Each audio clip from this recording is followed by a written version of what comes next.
It was a cold, rainy night when Emma first noticed the figure standing outside her window. She lived alone, in a small, cosy house on the outskirts of town, surrounded by thick woods.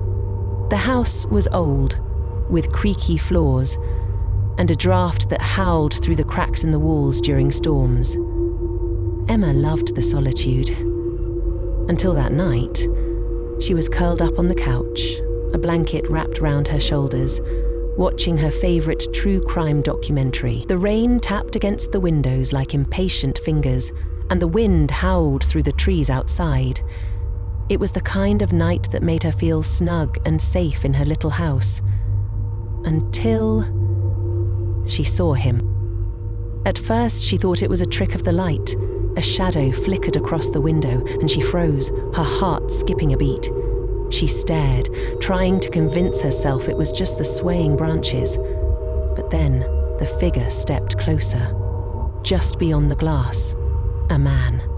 He was tall and thin, his face obscured by the hood of a drenched coat. He stood perfectly still, his head tilted slightly, as though he was studying her. Emma's heart raced. She grabbed her phone, ready to call the police, but hesitated. What would she say?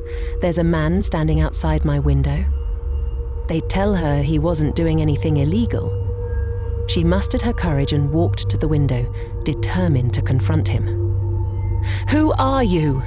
she shouted through the glass. "What do you want?" The man didn't respond. He didn't move. He just stood there, staring. Emma yanked the curtains shut, her hands trembling. She locked the doors and double-checked the windows, reassuring herself that he couldn't get in.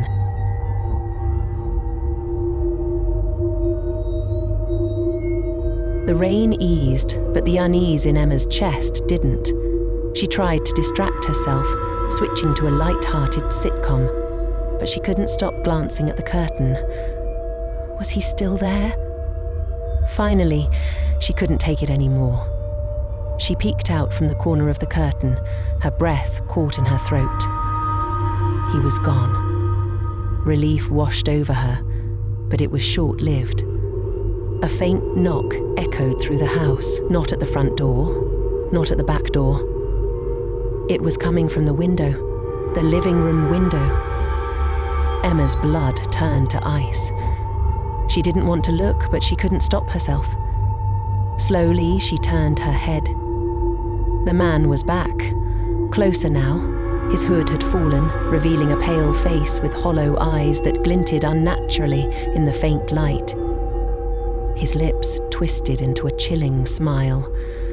"Let me in," he mouthed silently, his voice lost to the glass barrier. Emma stumbled back, knocking over the coffee table. She grabbed her phone and dialed 9111, her fingers shaking. 911. It'll be okay. 91111. What's your emergency? There's a man outside my window, she whispered, her voice trembling. He's staring at me. Please, send someone. The operator's calm voice tried to soothe her. Stay on the line. Officers are on their way. Can you still see him? Emma turned to look. He was gone again. I don't see him now, she stammered. But he was just there, I swear. Her words caught in her throat. Behind her, she heard the faint creak of a floorboard. Someone was inside the house.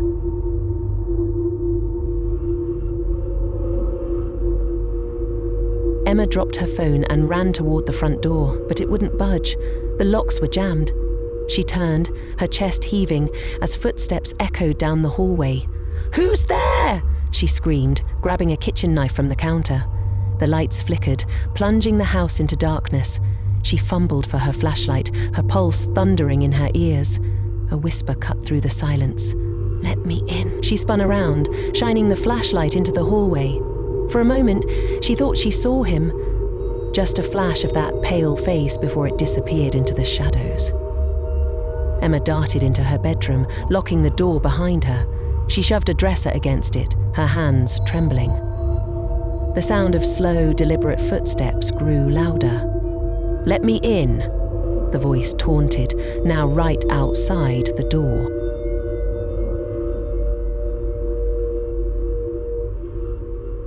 Red and blue lights flashed outside as the sound of sirens filled the night. Emma's heart leapt with relief. "Here! I'm here!" she screamed, pounding on the bedroom window. The footsteps stopped. The house fell silent. Moments later, officers burst through the front door. They found Emma trembling in her bedroom, clutching the knife. She sobbed as they searched the house. But there was no sign of the man. "No broken windows, no forced entry," one officer said, frowning. "Are you sure he was inside?" "Yes," Emma insisted. "I heard him. He was here." The officers exchanged uneasy glances, but didn't press further.